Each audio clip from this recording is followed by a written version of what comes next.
esta noche, hoy nos proponemos investigar sistemas que nos permitan experimentar eso que está más allá del cuerpo físico, eso que pertenece a otras dimensiones de la naturaleza y del cosmos.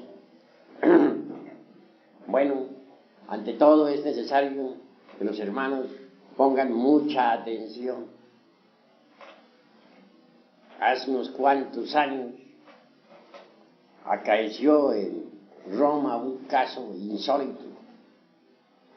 Una monja caía constantemente en trances mediunímicos o hipnóticos. Entonces asumía ciertas actitudes, podríamos decir, inmodestas, o tal vez dijéramos obscenas. Se confesó con el señor cura y le relató la cuestión. Lo que pasaba era que ella conservaba un retrato de un novio que había tenido. Le bastaba ver el retrato para caer en esos trances tan extraños, hipnotizada. Durante tales trances estaba pues en la actitud de una mujer que está en la cópula química, metafísica. El cura se interesó por el tal retrato y le dijo que se lo trajese. Ella naturalmente obedeció. Días después el señor cura tenía en sus manos aquella foto. No era una foto como las actuales, pues en aquella época la fotografía en sí misma no existía.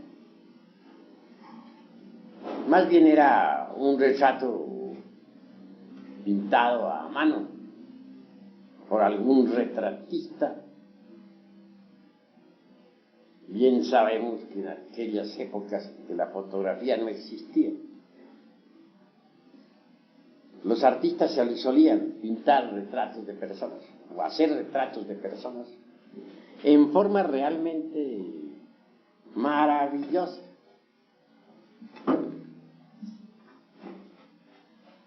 Mas al examinar aquel retrato se pudo evidenciar claramente que tenía un marco bastante interesante, un marco lleno de piedras, no diría preciosas, sino más bien piedras de adorno, piedras falsas o fantasías, pero que en todo caso eran brillantes. Le bastaba a ella ver tales piedras brillantísimas para caer de hecho en trance hipnótico y hasta medio mímico. El cura le experimentó con ella y el resultado siempre fue el mismo. Consultó a otra autoridad más eminente en estas cuestiones y se hicieron distintos experimentos con otros sujetos. Fue entonces cuando la hipnología tomó gran fuerza. Por doquiera surgieron sujetos impresionables, pasivos, que fueron sometidos a sueño hipnótico mediante piedras brillantes. Se hacía mirar fijamente a las piedras brillantes, se hacían pases sobre la cabeza, el cuerpo del paciente, y entraba en sueño profundo. Se puso de moda entonces la curación por medio del hipnotismo. Todo esto acaecía en plena Edad Media. cuando ardían las hogueras de la Inquisición por todas partes. Así que la hipnología que hoy se estudia en la Facultad de Medicina, pues no es cosa nueva, ni la aplicación del hipnotismo a la cuestión médica tampoco es una novedad. Ya se ensayó en ese sentido en aquella época. No está de más decir que tales ensayos resultaban en el fondo peligrosos, porque el santo oficio estaba muy activo. Pero hasta los mismos clérigos se habían interesado por el caso de la monja. Se propagó entonces por toda Europa la cuestión de la hipnología, que bien pronto se sucedió con el mediunismo y afines. Toda clase de experimentos psíquicos se suscitaron a raíz de la cuestión esa.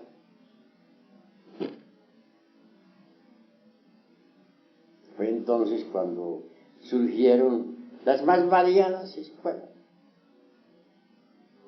Mucho más tarde aparecieron en escena, ya después de algún tiempo, personajes como Richard Charcot, César Lombroso, Camilo Flammarion, etc. Eso fue más tarde ya, del tiempo. En cuanto a experimentos, los hubo notables, pero mucho más tarde, como resultado de aquellas inquietudes medievales. No está de más recordar, por ejemplo, los experimentos con Eusapia Paladino de Nápoles. Esa mujer despertó inquietudes en toda Europa. En presencia de ella, por ejemplo, una mesa se levantaba en el aire, violando la ley de gravedad. Claro, vinieron sabios a Nápoles, de toda Europa. Iban ellos con el propósito, decían, de desenmascarar el fraude. Gentes escépticas por naturaleza y materialistas. Aquellos científicos empezaron por examinar el organismo físico de Eusapia Paladino. Se examinó la orina, la sangre, etcétera, etcétera. Para los experimentos se utilizó un laboratorio muy bien equipado. A Eusapia Paladino se le sentó en una silla fija, en el suelo, debidamente asegurada. De lado y lado había un par de postes de hierro. Se le encadenó, como para que no pudiera hacer ningún truco. Se le envolvió el cuerpo con alambres eléctricos. Hasta los dedos de las manos estaban conectados con alambres eléctricos. Cualquier movimientito, por insignificante que fuese, era suficiente como para que sonara un timbre. Así que ella estaba prácticamente controlada.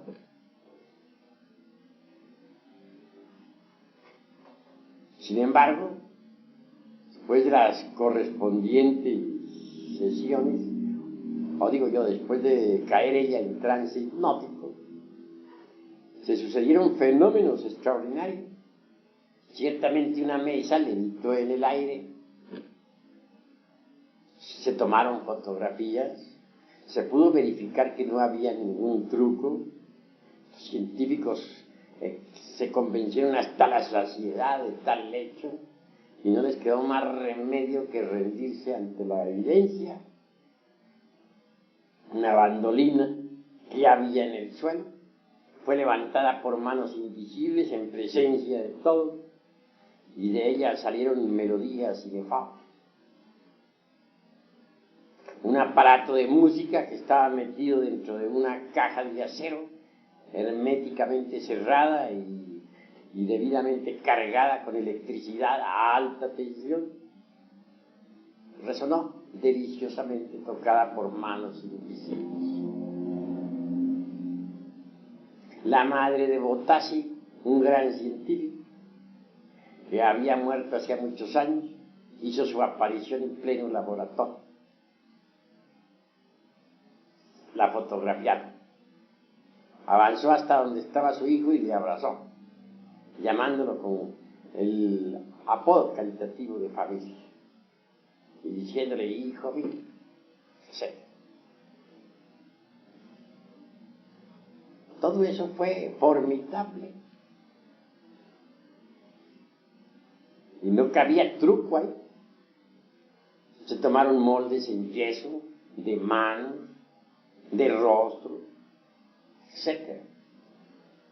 Básculas o balanzas debidamente controladas se movieron por sí mismos y marcaron determinados pesos específicos. Manos que podían pasar sobre pedazos fosforescentes de papel, sobre capas de fosforescente, y eran visibles porque para el experimento se apagaban ciertas luces, se dejaban y permanecía todo controlado.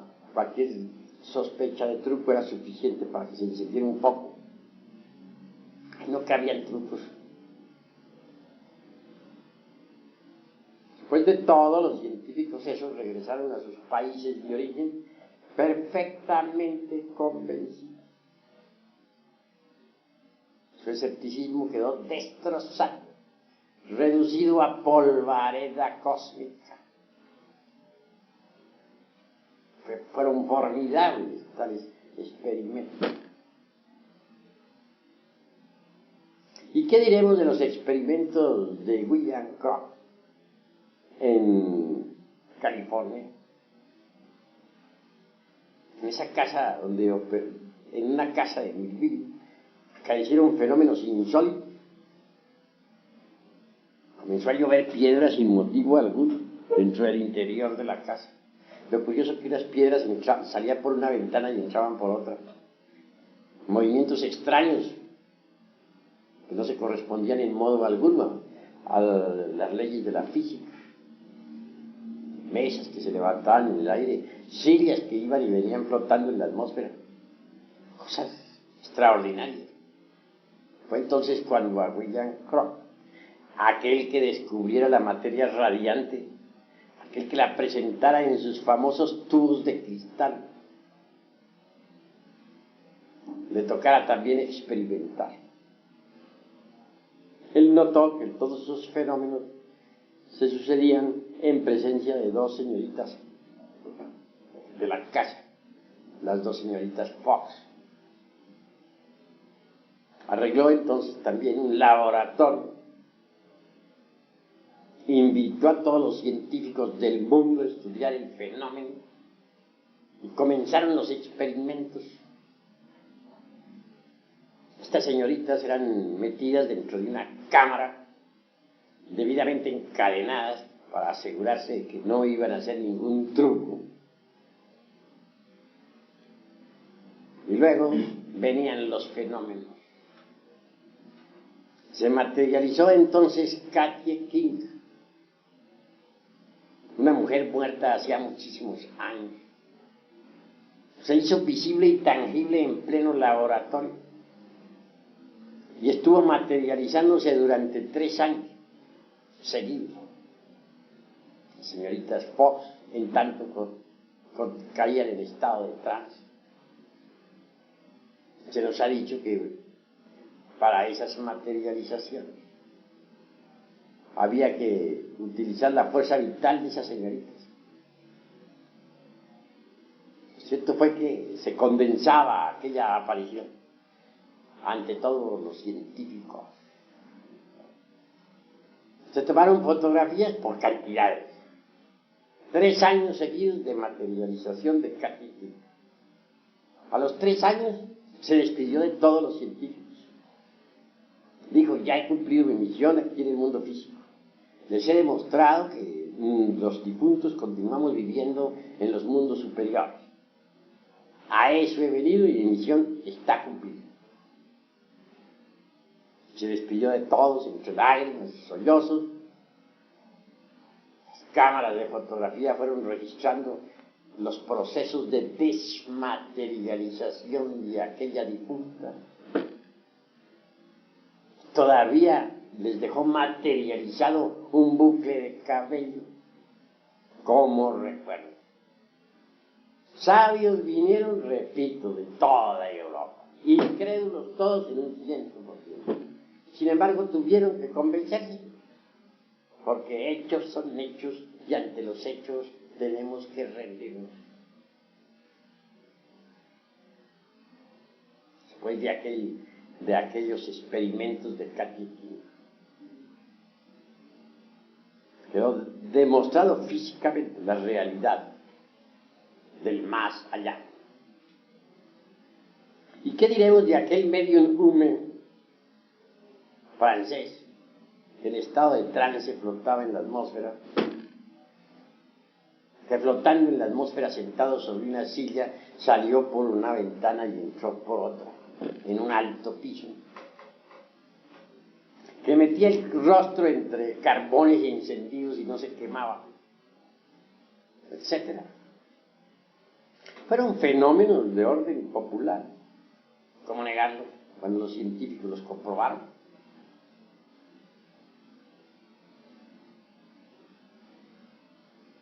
Sin embargo, es obvio que esas comprobaciones de tipo psíquico experimental tampoco llevaron a nadie a la iluminación. Nadie se transformó con eso. Lo único que se consiguió fue demostrar la realidad, pues, de las dimensiones superiores de la naturaleza y del cosmos. Pues nadie se transformó con eso. Toda esa serie de sucesos mediunímicos, todos esos experimentos de tipo psíquico, se hicieron populares y como secuencia o corolario aparecieron escuelas de tipo pseudo-esotérico, pseudo-ocultista, medio mediunímicas, medio espiritistas, medio esoteristas, de todo un poco, que se popularizaron.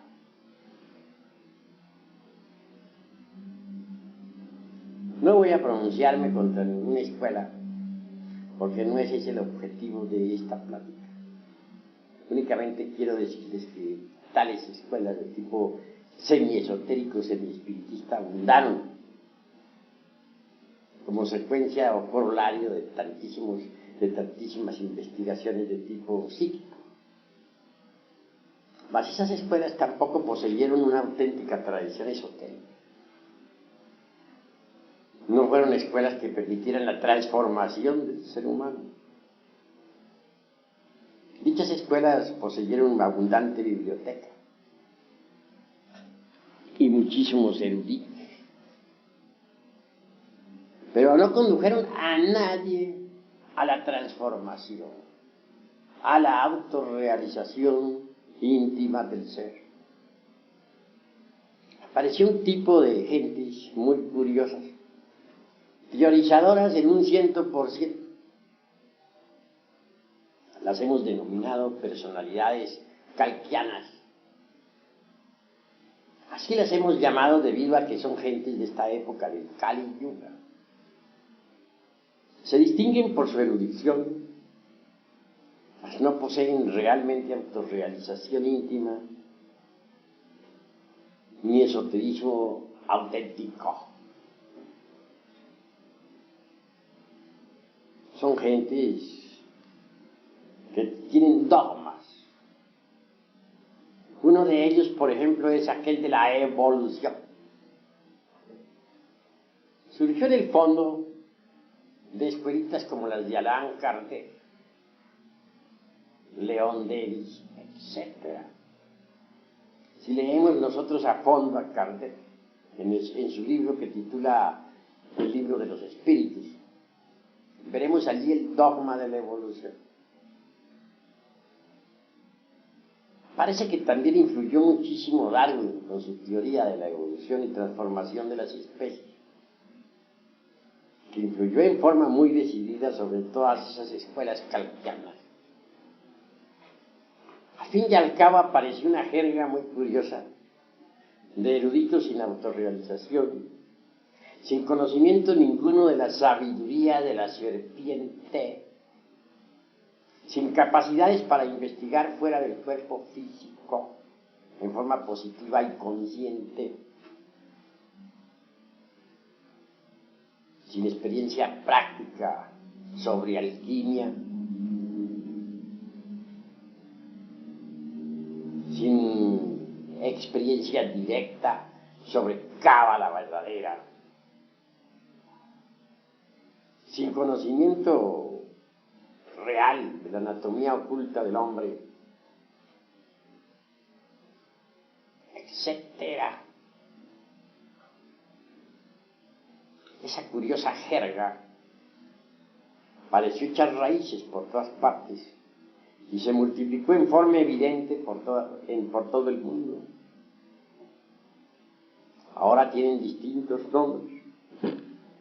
No seré yo precisamente quien vaya a publicar los nombres de todas esas escritas, porque cada cual es libre de pensar como quiera, y en modo alguno me propongo atacar a otras organizaciones. Así les diría a ustedes que se basan en fundamentos falsos. Cuando uno no conoce la sabiduría de la serpiente, cuando uno no es un verdadero alquimista de laboratorio, cuando uno no es capaz de operar prácticamente con la alquimia y de moverse en cualquier sefirote, cuando uno es esclavo del dogma de la evolución y está lleno de infinitos temores y prejuicios, obviamente marcha por el camino del error.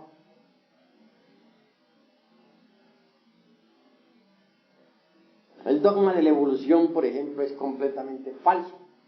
No tiene basamentos sólidos sobre los cuales poder sostenerse.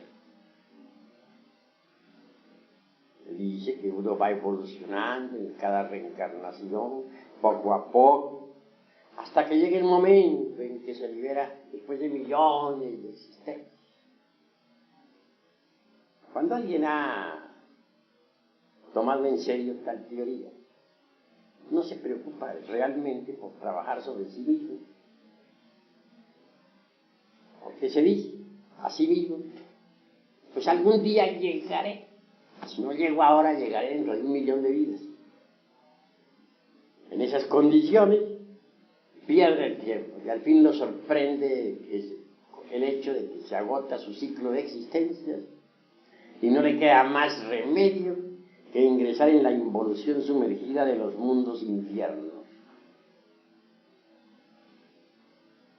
Ha perdido su tiempo.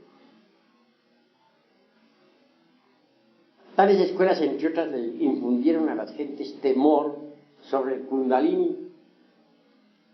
Eso es peligroso, eso si se desvía el Kundalini por otro lado, se despiertan las más terribles pasiones, que se vuelve loco. Entonces, ¿para qué le hablan a la gente del Kundalini? Pues mejor sería que no lo citara.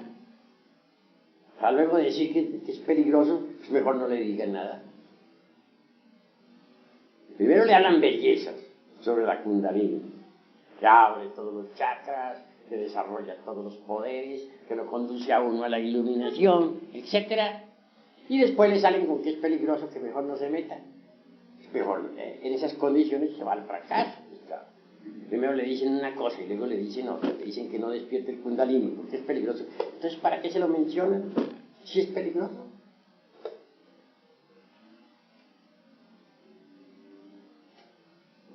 Esas son las jergas en que viven actualmente los pseudo-esoteristas y pseudo-ocultistas. Gravísimo, ¿eh? Evolución, obviamente existe, no negamos esa ley. Pero al lado de la ley de la evolución existió otra. Por contrapunto, por oposición, existe la de la involución. Estas son leyes meramente mecánicas que nada tienen que ver con la autorrealización íntima del ser. Hay evolución en el grano que germina, en el tallo que crece, en el árbol que ha echado ramas y frutos. Hay involución en la planta que se marchita, que decrece y al fin se convierte en un montón de leños. Hay evolución en la criatura que se gesta dentro del vientre materno, en el niño que nace, que se desarrolla, en el adolescente, en el joven que lucha por la existencia, en el hombre maduro y fuerte, etc. Pero hay involución también en el anciano, en el hombre que cada día envejece más y más, y que al fin entra en estado de decrepitud y muere. Procesos meramente naturales. No negamos en modo alguno la existencia de estas dos leyes. En lo que no estamos de acuerdo es en atribuirle a las mismas principios y conceptos completamente equivocados. Toda esta jerga de tipo dogmático, toda esta pseudosapiencia teórica de las distintas escuelas del pseudo-ocultismo y pseudo-esoterismo barato, surgieron en realidad como secuencia o corolario de todo ese psiquismo anterior, espiritismo, mediunismo, mesas parlantes, sujetos en trance, etc. Entonces esa jerga no tiene realmente fundamentos sólidos. No tiene sistemas de investigación superior. Porque en modo alguno me parece correcto que querramos nosotros basar nuestros experimentos exclusivamente en sujetos pasivos, mediunímicos. Se ven tantos errores en el psiquismo barato que me parece que los hombres serios en modo alguno deberían ocuparse de esa clase dijéramos, de fenómenos tan ignorantes. Como cita diré algo muy interesante. A poco tiempo, en un lumicial de la hermana República de Venezuela,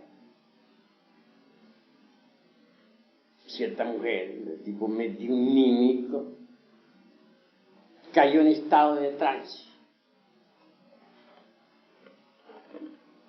Una dama que todavía no había disuelto el ego, y que por lo tanto en modo alguno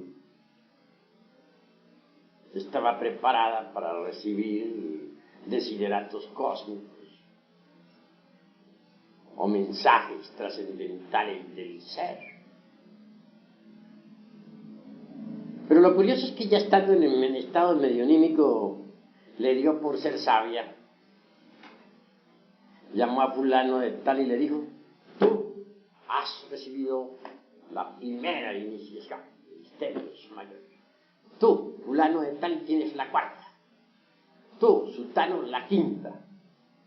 Total, que todos los hermanitos de ese inicial resultaron mahatmas, puros hierofantes. Ahí no había ninguno chiquito, todos eran grandotes. Hermanitos recién llegados ya eran hierofantes. Afortunadamente ese lumicial se cerró, gracias a Dios, porque habían caído en un estado de locura insoportable. De cuando en cuando se dan esos casos en los lumiciales de algún psíquico cargado de yoes subjetivo en un 100%, que cae en trance y ya se nos vuelve sabio. Todo esto nos está indicando, mis estimables hermanos, que no es el psiquismo barato, ni el mediunismo, ni los estados incoherentes e imprecisos de una mente desordenada, lo que pueda llevarnos a nosotros realmente a la iluminación. Obviamente no. Existe también la yoga. No quiero pronunciarme contra la yoga, pero sí señalaré algunos peligros. Los hatha yogis, por ejemplo,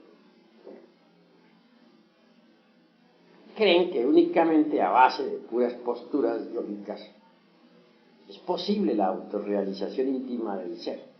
Ese concepto está equivocado.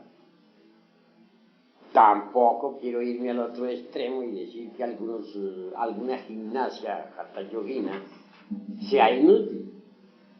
No, hay ciertas gimnasias hatha yoginas que pueden ser útiles para la salud, para el cuerpo físico. Pero en modo alguno podrían conducirnos a la liberación final. Se trata de buscar el camino. Sucede que la humanidad vive metida en un laberinto sin salidero por ninguna parte.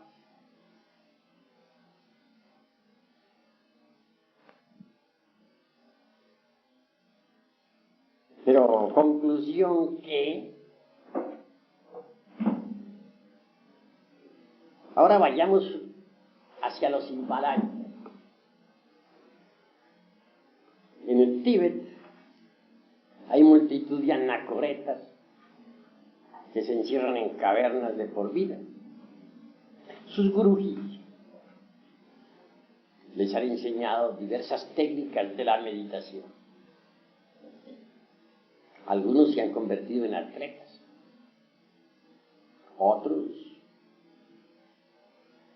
creen ya estar liberados, etc.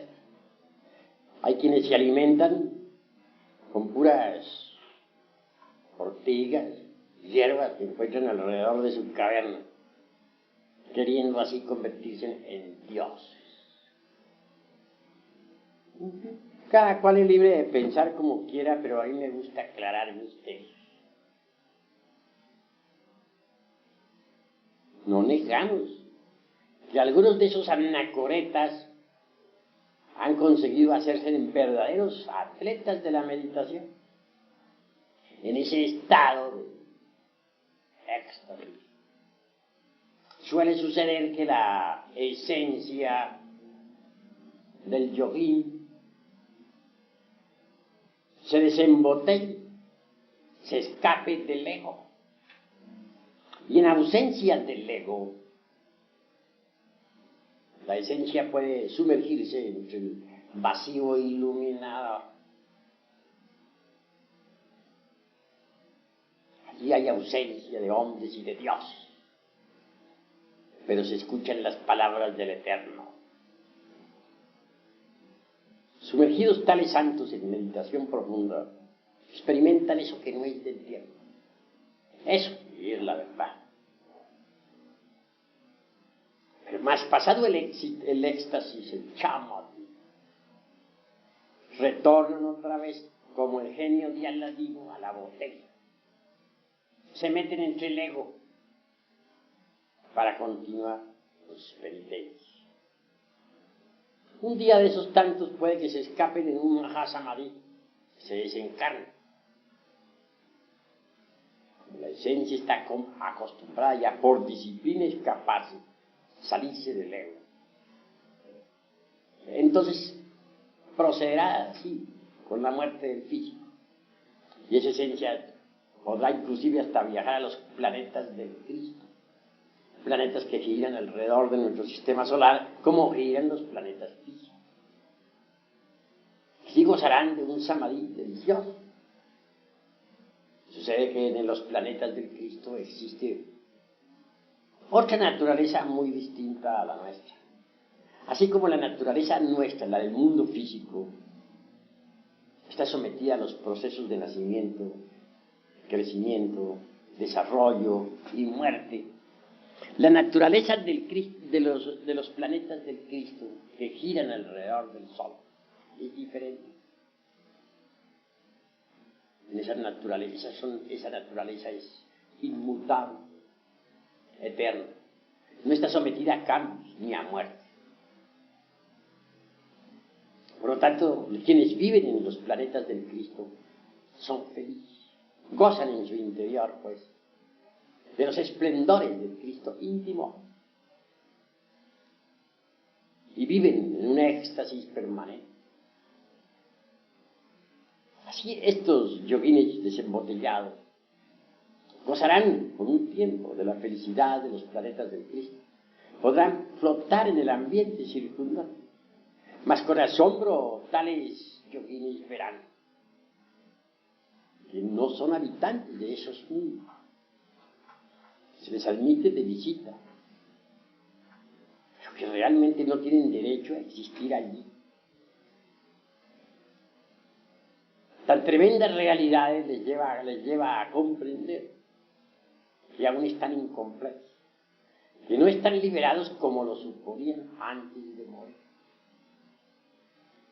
Y con dolor regresan nuevamente, como el genio de la lámpara de Aladino a la botella, es decir, al ego. Así, hay muchos que en el Oriente, en el Tíbet, se consideraban santos e iluminados, que desencarnaron en Mahasamadhi, y que el pueblo veneró como a dioses, viven ahora en el mundo occidental convertidos en personas vulgares, comunes y corrientes. De manera, pues, que si uno no aniquila el ego, no logra la liberación final. Esa es la cruda realidad de los hechos. Aunque practique muchos ejercicios yógicos, aunque se encierre en cavernas aislado del mundo, alimentándose con hierbas por ahí silvestres, etc. Si no destruye el ego, no se libera. Bien, se ha hablado mucho en las escuelas de tipo pseudo-esotérico y pseudo-budista sobre la constitución septenaria del hombre. Todas esas escuelas escuelas kalkianas que diríamos, tienen abundante biblioteca. Hay obras donde se menciona claramente los 7 cuerpos del hombre y donde se afirma en forma enfática que toda criatura humana tiene ya los 7 cuerpos. De acuerdo con eso, todos ya son maestros. ¿Pero a qué se deben esos errores? Pues a erróneas interpretaciones sobre la cultura oriental. Si hubieran interpretado mejor las cosas, no habrían metido la pata como la han metido. En realidad, de verdad, el ser humano, el humanoide intelectual, para hablar más claro, únicamente posee el cuerpo planetario. ¿Qué se entiende por cuerpo planetario? El cuerpo físico. También tiene ese vehículo su asiento vital orgánico. Ese asiento vital es lo que llamarían los hindustanes el lingam sharira, es decir, el cuerpo vital. Pero cuerpo vital y cuerpo físico son lo mismo, son un solo cuerpo. Porque el llamado cuerpo vital o doble etérico, para usar esta vez los términos de las gentes de esta edad kalkiana, no es más que la parte superior del cuerpo físico. Esto es, el cuerpo físico es tetradimensional, tiene 4 dimensiones. La cuarta, vertical, está formada por el cuerpo vital, o lingam sarira. Pero dejando a un lado esta cuestión del cuerpo planetario, de su asiento vital orgánico, ¿qué es lo que tiene el humanoide? Lo único que en realidad tiene adentro es un montón de diablos. Será un poco duro decir esto, pero es la verdad.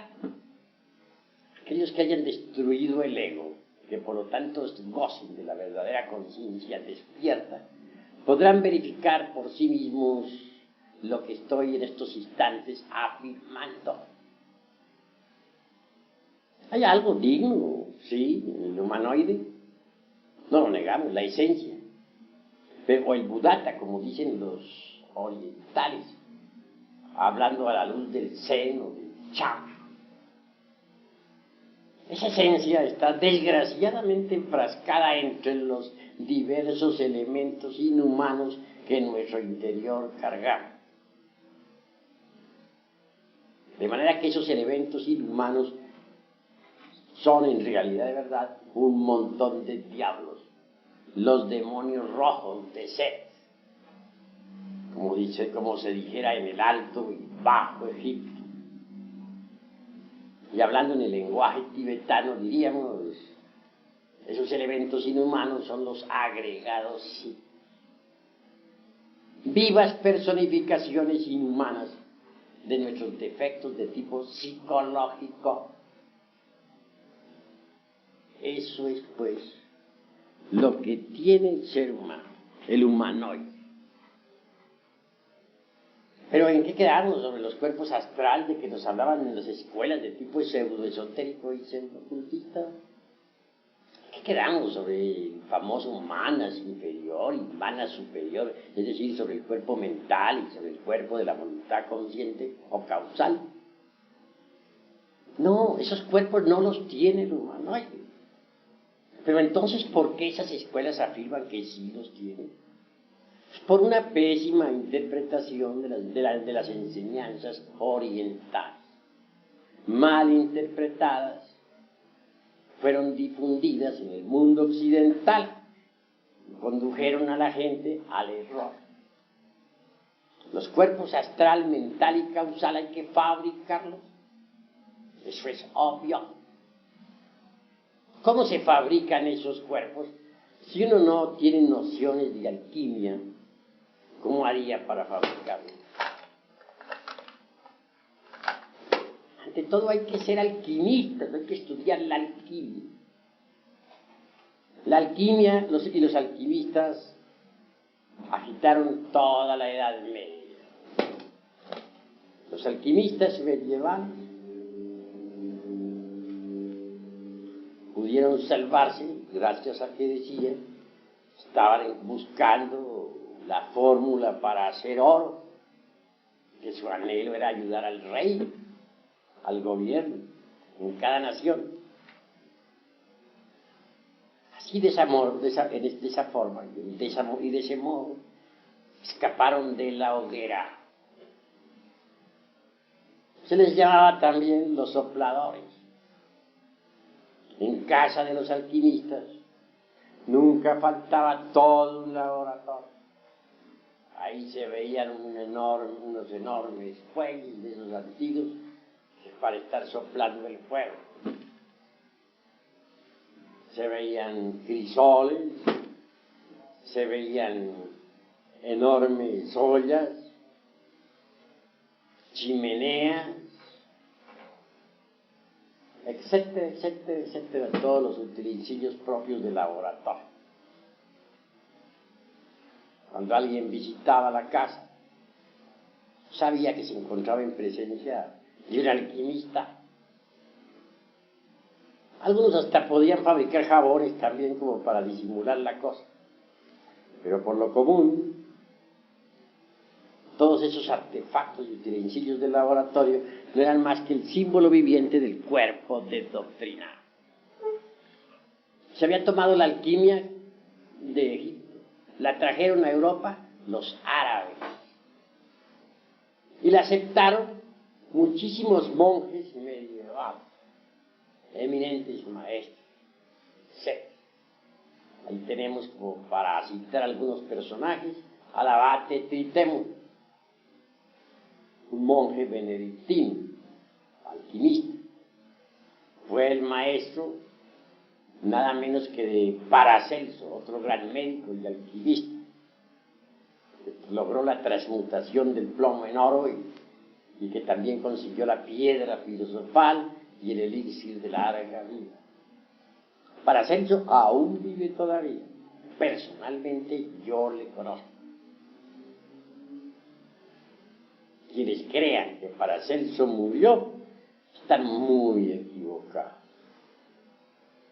Y en cuanto al doctor Juan Fabio, médico encantador y mago, que viajara en su caballo desde Praga hasta Varsovia, que asombrara a todo el mundo en aquella época, transmutó el plomo en oro y aún existe.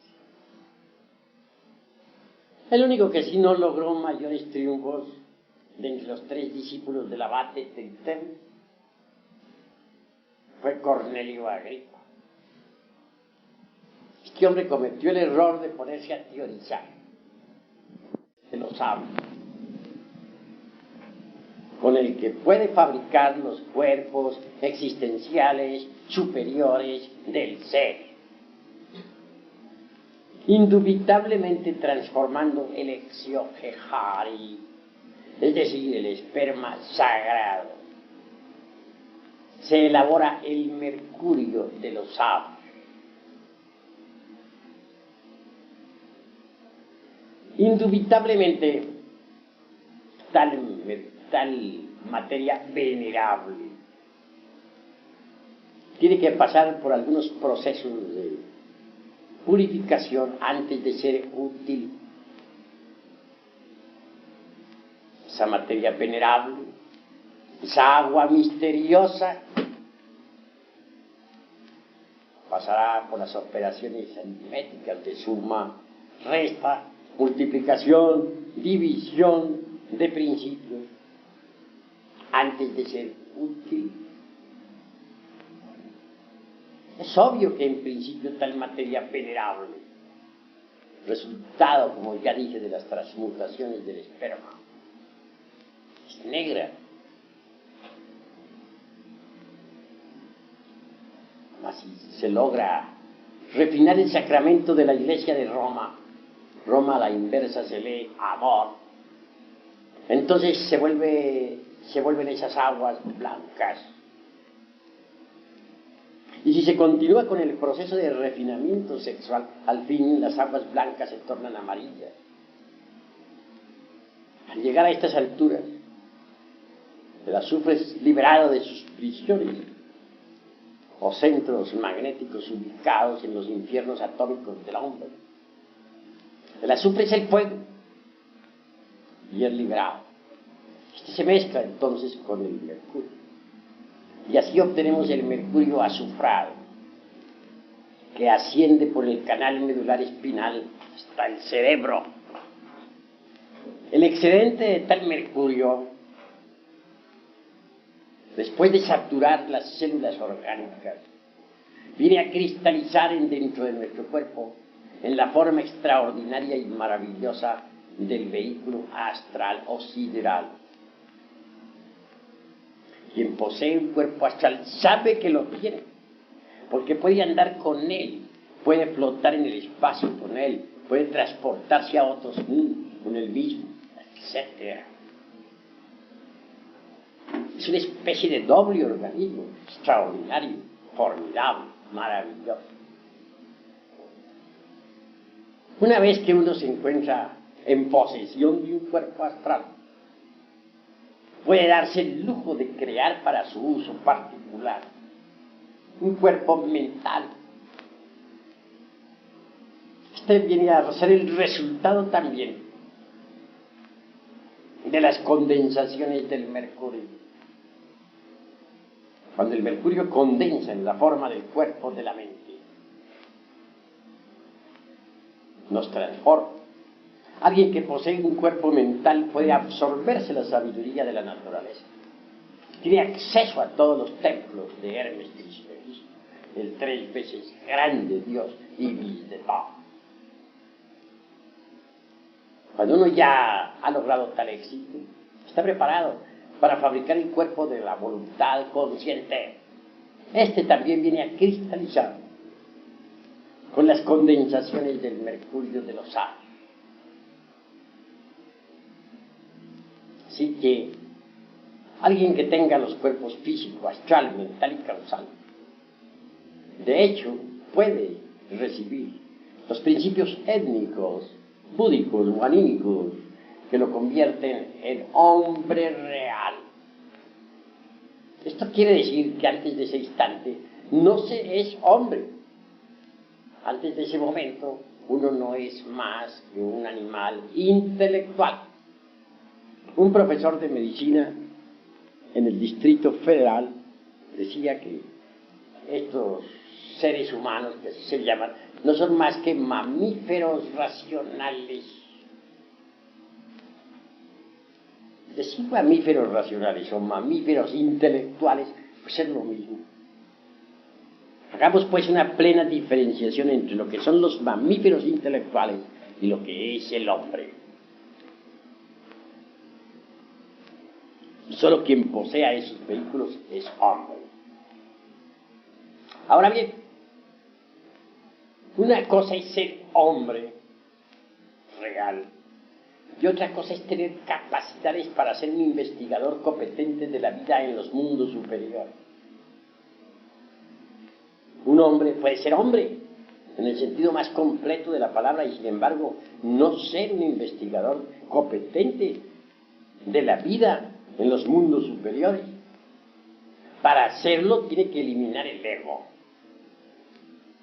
No es por medio del mediumismo como se va a obtener datos exactos sobre la vida en los mundos superiores, sobre los misterios de ultratumba.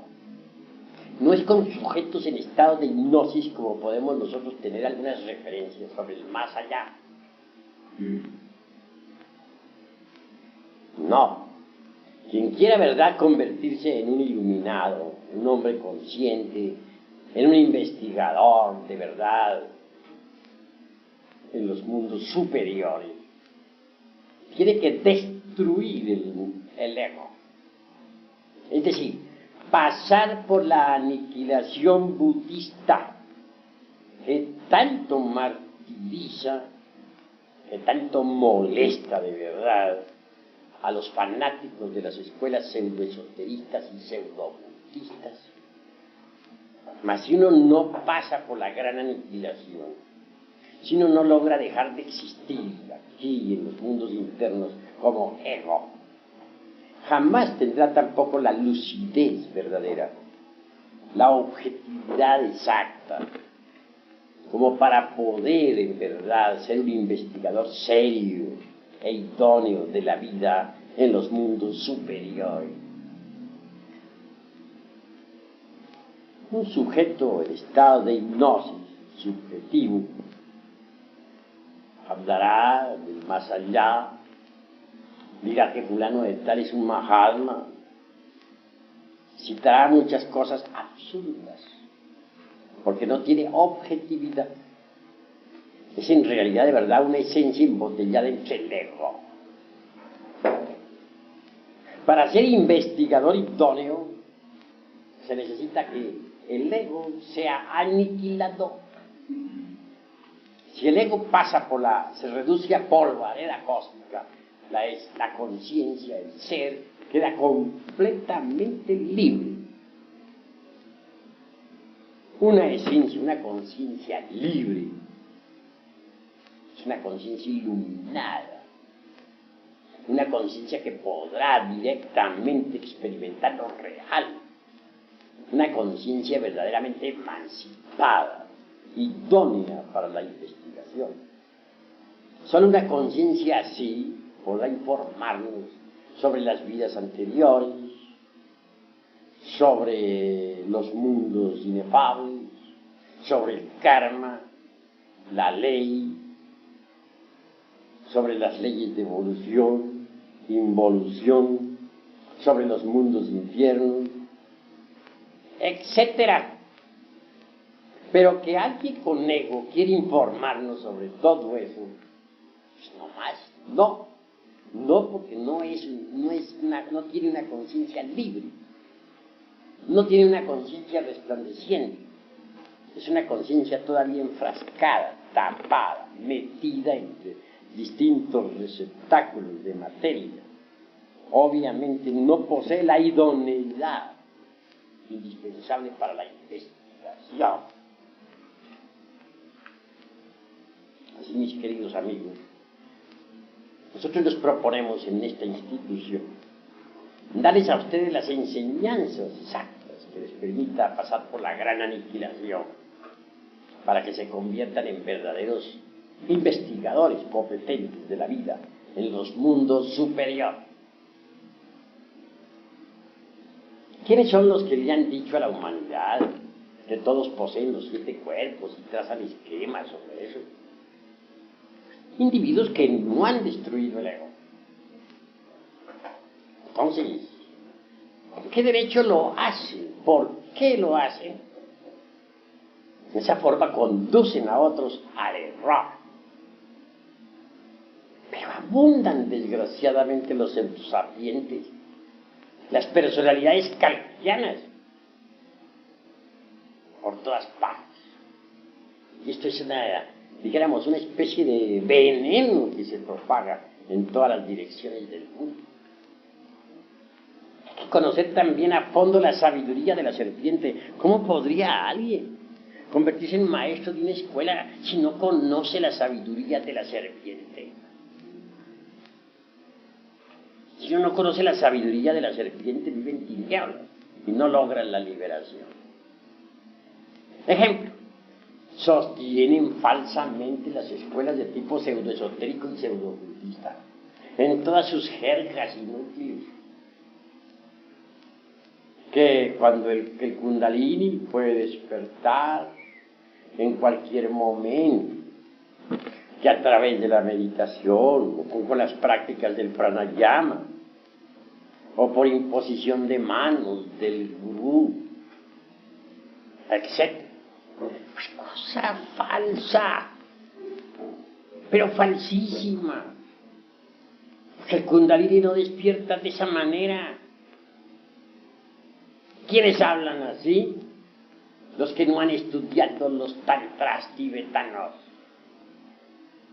los que no han investigado jamás los tesoros de Anahuac. Es bueno saber que en los códices que nos han quedado, aquellos que lograron salvarse después del vandalismo ese, de los gachupines, entre líneas está escondida la sabiduría de la serpiente. Tengas en cuenta que la gran Tenochtitlán fue serpentina. Así pues nosotros los mexicanos tenemos una tradición serpentina. Esa es la cruda realidad de los hechos. Hay quienes dicen que en la India hay tesoros extraordinarios, no lo negamos, pero en la India secreta. Sin embargo, aquí en México se habla más claro.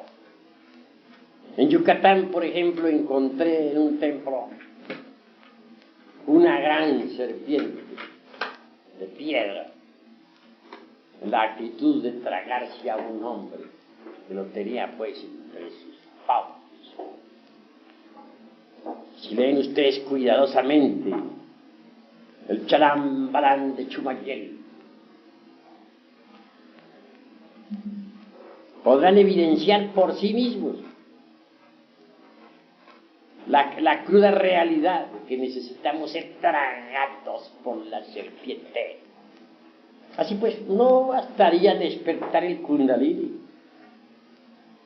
hay necesidad de ser tragados por la serpiente, si es que queremos gozar de los poderes de la serpiente. Y no es con simple imposición de manos o con pranayama como va a despertar la culebra. No, señores. Despierta con los principios tántricos del Tíbet, con las enseñanzas secretas de Anahuac, con el esoterismo crístico de la Pistisofía, el gran secreto de los misterios de Leusis, con el artificio de los alquimistas medievales. La clave es muy sencilla: conexión del Lingam Yoni, sin eyaculación jamás, del ens seminus, durante toda la vida. Es obvio que si no se llega jamás al orgasmo ese fisiológico señalado por la medicina, al espasmo, y así se dice en el varón, en otro sentido, si se evita derramar el vaso de Hermes Trismegisto, ese esperma sagrado, esas secreciones sexuales, se transmutan en energía. Y esa energía es el mercurio de los sabios. En los patios empedrados de los antiguos habitantes de la gran Tenochtitlan, hombres y mujeres permanecían durante meses enteros amando y trabajando en la forja de los cíclopes para despertar la serpiente ígnea de nuestros mágicos poderes. Pero, repito, no bastaría levantar la serpiente ígnea por el canal medular espinal, como piensan muchos yogines. Quien quiera gozar de los poderes de la culebra, de la serpiente, tendrá que ser tragado por la serpiente. Pero la serpiente no come inmundicia, no traga nada inmundo. Cuando la serpiente se traga a un hombre, es porque éste ya ha eliminado hasta la última partícula del ego.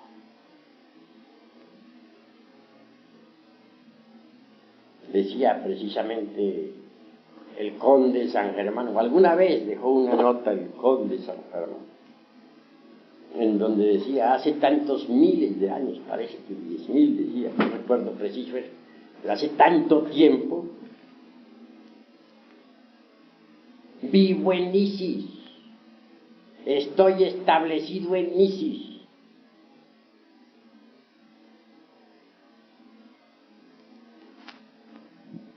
Y no por el fin.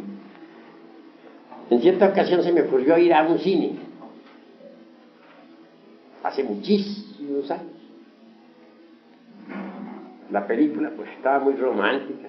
Allí aparecían un par de enamorados que se querían, que se adoraban, que no sé qué. Bueno, y yo muy interesado en ver al par de enamorados. Esas poses, esas palabras, qué miradas, qué cosas. Yo encantado mirándolas, mirando. Al fin terminó la tal película esa, y muy tranquilo me fui para la casa. Ya estando en casa, sentí sueño y me acosté. Entonces esa noche fui a dar al mundo de la mente.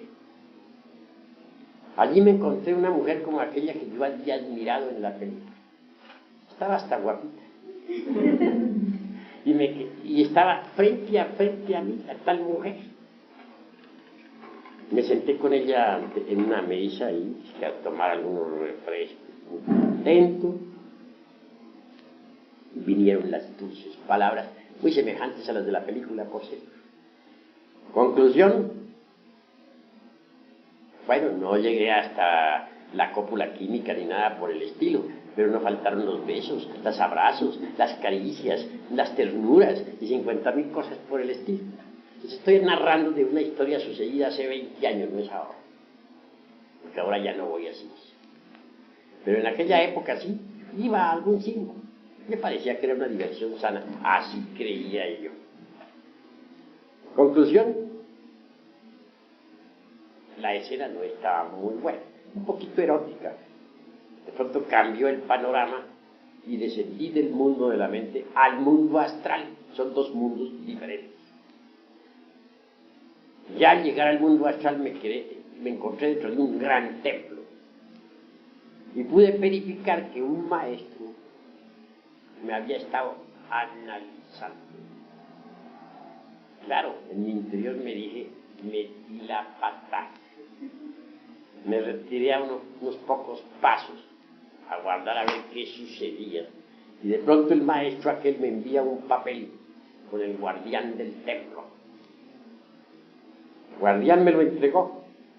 Leí el papel, decía, retírese usted inmediatamente de este templo, pero con INRI. Con INRI es conservando el fuego, puesto que no había propiamente fornicado, no pasaba de las ternuras. Bueno, total que entonces dije yo, bueno, ni modo, esto está grave. Muy despacio salí, avancé por la nave, por el corredor de la nave central, y antes de salir fuera del templo, en un reclinatorio, me arrodillé humildemente, pidiendo pues compasión, ¿no? Que tuviera un poquito de piedad por mi insignificante persona, que sí había estado metiendo la pata, pero que ni modo, en fin, ¿no? Conclusión, así estaba yo en mis plegarias y oración, cuando de pronto viene el guardián nuevamente hacia mí y me dice, señor, se le ha ordenado a usted que se retire. Y hay forma más severa. Ni modo. Pero era que quería hablar yo con el maestro. Le dije, claro, y exponerle mis razones, ¿no? Entonces me respondió, el maestro está ahora ocupado.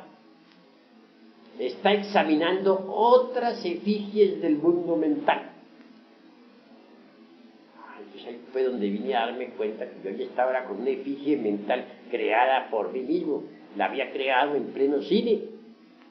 Y esa efigie había tomado vida propia en el mundo mental. Era una mujer exactamente igual a la actriz que había visto en la película. Total que en mi pobre mente la había reproducido. Y ahora en el mundo de la mente me había encontrado cara a cara con tal efigie creada por mí mismo. El maestro continuaba examinando otras efigies de otros, y ya no me quedó más remedio que salirme del templo. Volví a mi cuerpo físico. La otra noche, durante todo el día siguiente estuve muy triste, lamentando haber ido a cine. Qué metida de pata, dije, no he debido haber ido, vea lo que fui yo a crear, una efigie mental. Es decir, estuve muy amargado. Aguardaba así que llegara la noche a ver qué quedábamos. Pedí perdón 50.000 millones de veces al Cristo íntimo, porque dije, él es el único que podrá perdonarme de ese metidón de pata. Y al otro día, a la noche siguiente, pedí de todo corazón que me repitieran la prueba, que me sentía capaz de salir victorioso, no más ternuras ni más caricias para ese efigie mental, etc. Y ciertamente me concedieron la repetición de la prueba. Me llevaron en cuerpo mental al mismo lugar, a la misma mesa. Volví a encontrarme otra vez con la dama de los ensueños, la actriz que había visto en la pantalla. Ya iban a empezar las ternuras nuevamente y me acordé de la cuestión. Inmediatamente desenvainé la espada flamígera y dije, conmigo tú no puedes, tú no eres más que una forma mental creada por mi propia mente. Y ahí mismo hice uso de la flamígera, volví pedazos ese efigie mental, se volvió polvo. Pasado eso, entonces fui nuevamente llamado al templo astral. Y entré al templo astral, esta vez victorioso. Triunfante, me recibieron con mucha música y mucha fiesta, nuevamente. Después vinieron las instrucciones diciéndoseme que no volviera a cine, porque podría perder la espada. Me llevaron en astral a mostrarme lo que son los cines, y que estaban llenos de efigies mentales, las efigies que dejaban los espectadores.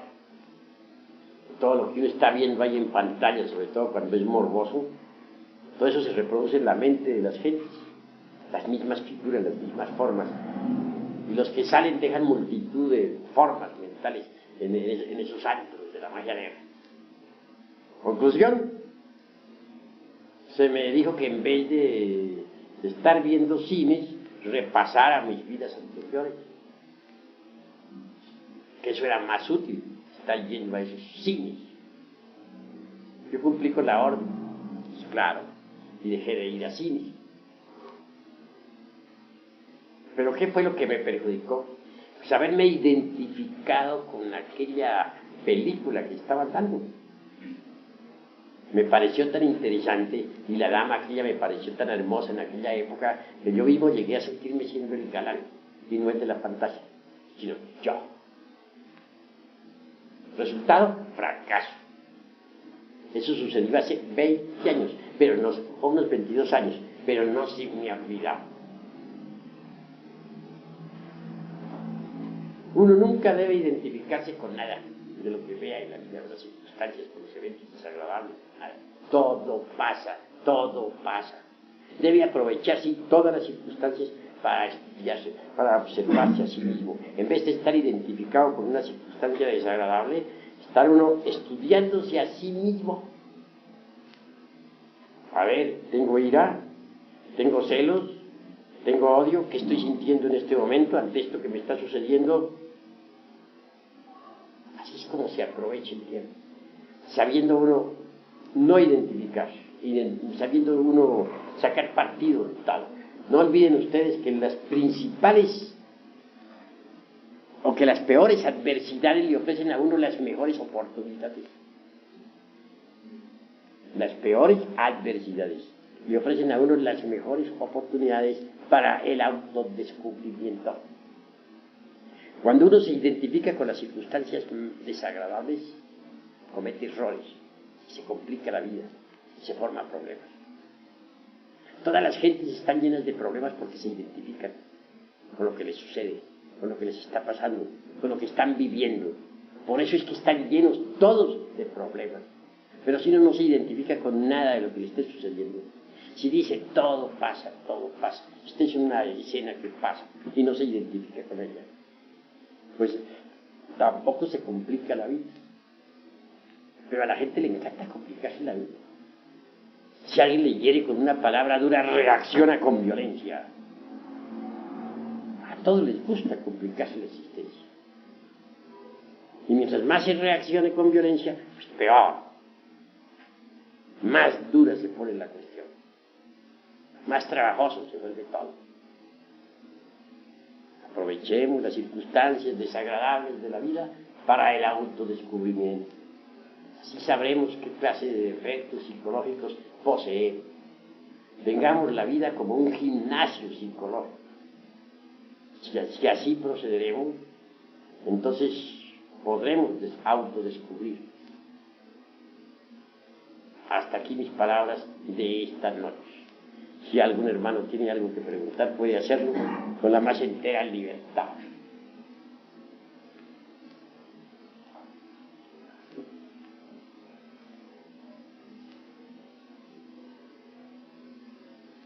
A ver, pregunta. Mueran, pero dormidos, no mueran conscientemente. Bueno, si uno desintegra todos esos agregados psíquicos que personifican a sus errores, despierta la conciencia y a la hora de la desencarnación lo hace con plena conciencia, puesto que la despertó en vida.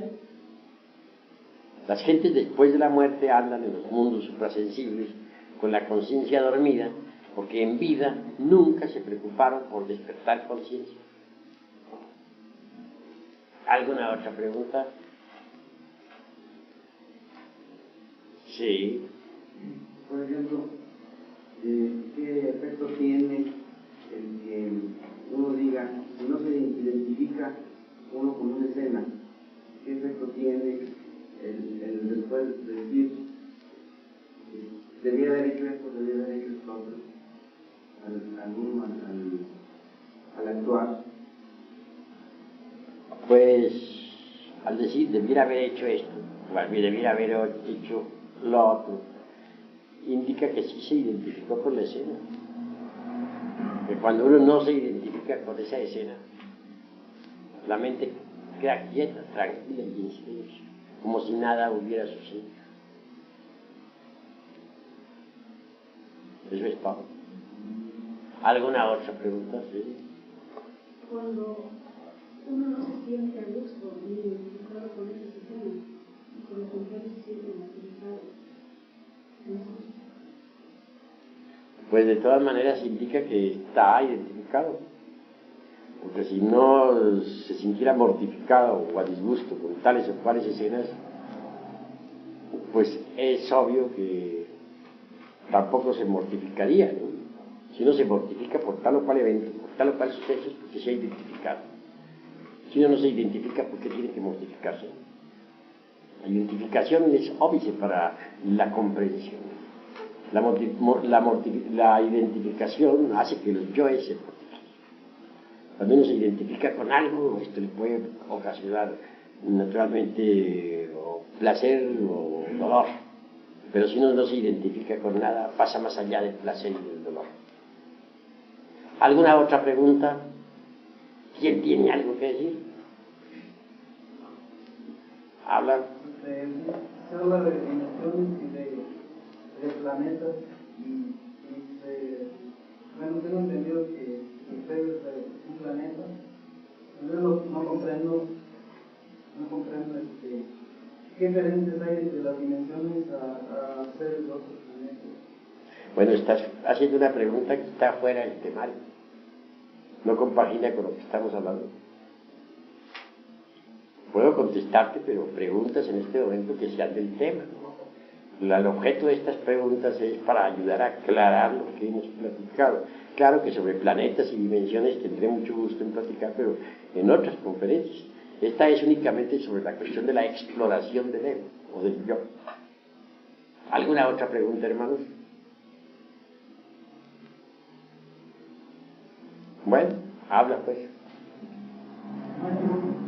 ¿Cómo puede usted ubicar el punto, cómo se explicaría el punto de equilibrio entre la no identificación y llegar a caer a la indiferencia? Sencillamente, ¿Cómo se puede llegar a una seguridad interna, a que se en aquel momento importante o clave en la vida de uno? muy bien, pero hay que saber que existe la tesis, la antítesis y la síntesis. La síntesis incuestionablemente lo lleva a uno a la solución del problema que tú has planteado. Incuestionablemente, si uno se hace dueño de sus propios procesos psicológicos, pues puede resolver los problemas más difíciles. Pero cuando hay cohesión en la mente, pues entonces no puede resolver problemas. Para que no haya cohesión en la mente se necesita urgentemente la no identificación, porque la identificación ejerce cohesión sobre la mente, condiciona la mente. En este caso la mente condicionada por el suceso únicamente actúa en función de reacción. Cuando se actúa en función de reacción no se es dueño de los procesos psicológicos.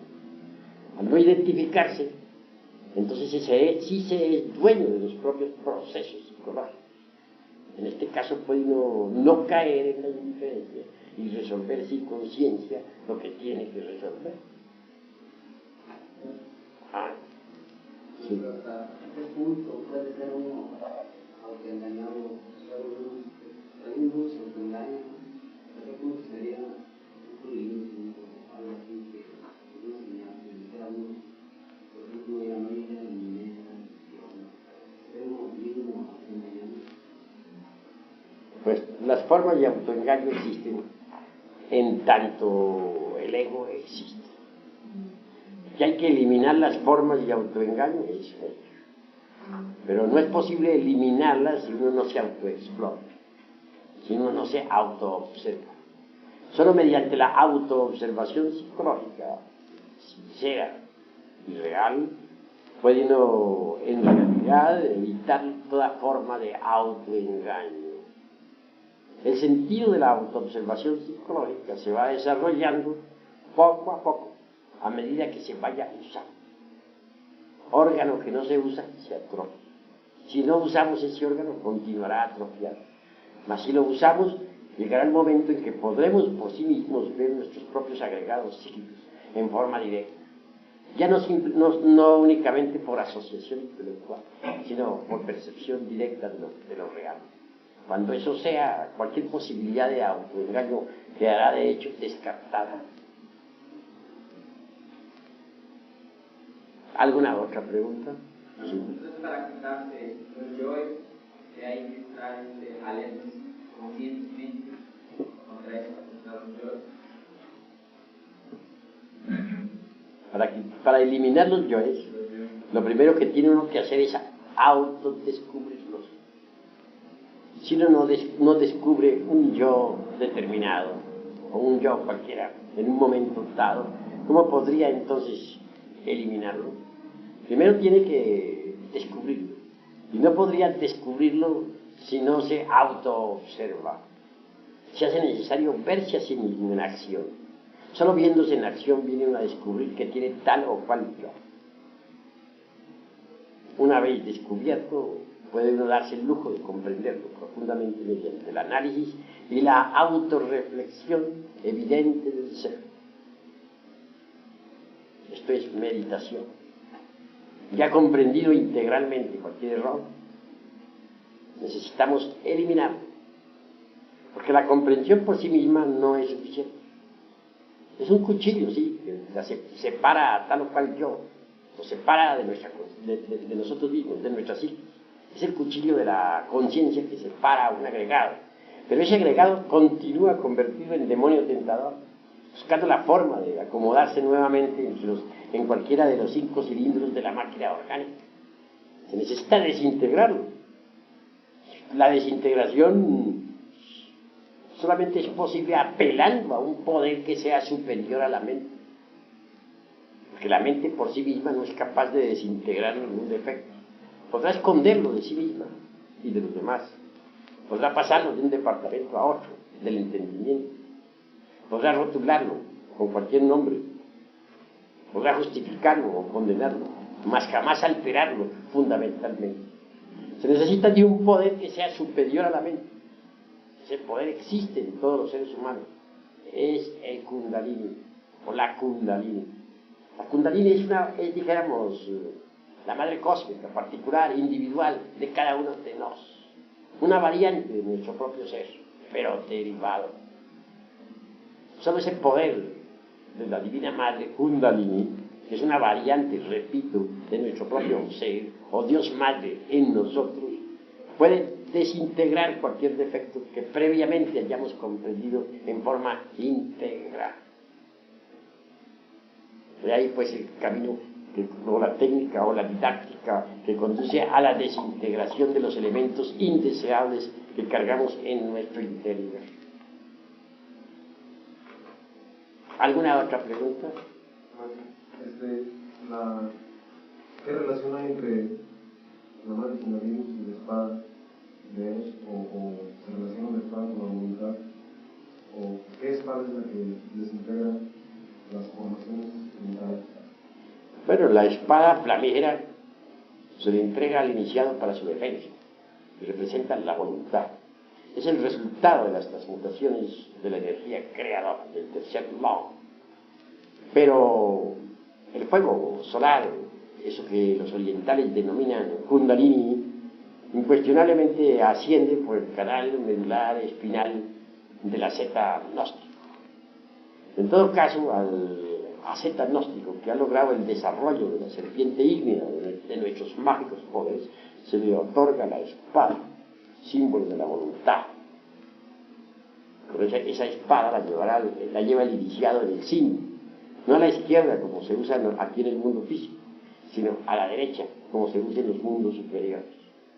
Distingamos pues entre el azufre, el mercurio y la sal sublimada, que forman un remolino de fuerzas ascendiendo por la espina dorsal de la zeta gnóstico y la espada flamígera. Eso es todo. Claro que del fuego aquel que sube por la espina dorsal brota, digamos, la Divina Madre Kundalini. Es una variante de nuestro propio ser, pero derivado. ¿Alguna otra pregunta? Estaba yo observando durante la conferencia, me estaba observando a mí cómo me reía o me ponía serio de lo que me hablaba en algunas cosas un poco que dijo. Estoy pensando ahorita que eso es identificación. La no identificación en este caso sería permanecer indiferente ante una conferencia, por ejemplo. Entonces no has comprendido bien el proceso de la identificación. Al contrario, yo he podido vivenciar en este momento. Estabas alerta y vigilante como el vigía en época de guerra. Estabas observando tus propios procesos psicológicos. Es decir, no estabas identificado. Y descubriste distintos estados psicológicos. Los descubriste en ti mismo. Luego no estabas identificado. Si hubieras estado identificado, no hubieras descubierto eso en ti mismo. Eso es todo. Así es que hay que proceder, como tú has procedido. Correcto. ¿Alguna otra pregunta? Suponiendo que yo esté eliminando mi yo, a la vez no puedo llamar, por ejemplo, estoy ahí en un individuo, ¿cómo llamar? Puedo llamarlo a la vez, o sea,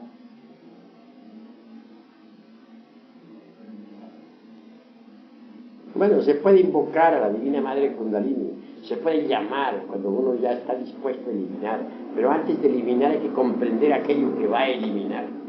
Si no lo comprende, de nada le serviría eliminar, o digo llamar, porque entonces en este caso no sería asistido. Primero hay que comprender para merecer ser asistido. No se puede ser asistido si no se comprende.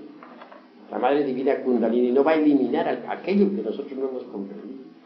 El objeto de comprender es para liberar la esencia embutida en el agregado psíquico que se va a eliminar. Si se eliminara sin comprender, también se iría embutido dentro del agregado psíquico un cierto porcentaje de conciencia. Y lo que no se quiere es eso, que ese porcentaje de conciencia siga embutido en lo que se va a eliminar. ¿Entendido? ¿Alguna otra pregunta? Sí. ¿Cómo se mantener esa completamente comprendido? Pues no existe cronómetro, dijéramos, para eso, o ningún aparato científico. Esto es cuestión únicamente de conciencia. Solo la conciencia puede saber, nada más que la conciencia. Actualmente no existe pues ningún aparato que pueda medir esto. Lo sabe la conciencia, que ni la misma mente puede saber, solo la conciencia lo puede saber. Nada más. Si la conciencia verdaderamente lo ha comprendido, pues lo ha comprendido. Y eso es todo. ¿Alguna otra pregunta? Sí. Maestro, por ejemplo, si a través de la conferencia uno ha entendido que no hay un mensaje especial para uno, ¿eso es estar identificado o estar consciente y identificado? Repite a ver cómo es la cosa. Yo, por ejemplo, yo entendí en esta conferencia algo del mensaje para uno que uno que ayer también mis compañeros, ¿verdad? Sobre la paciencia. Entonces creo que hay un mensaje que Dios para nosotros. Para mí, la pregunta, ¿eso es identificarse o estar? Eso es comprensión. Cuando uno comprende que hay un mensaje para uno, pues debe recibir el mensaje. Y eso es todo. En este caso hay comprensión. Bueno, creo que por ahora hemos terminado esta plática. Y quedan invitados ustedes para mañana a la misma hora. mañana a las 6:30 esperamos a la segunda cámara y a nosotros a las 7:30.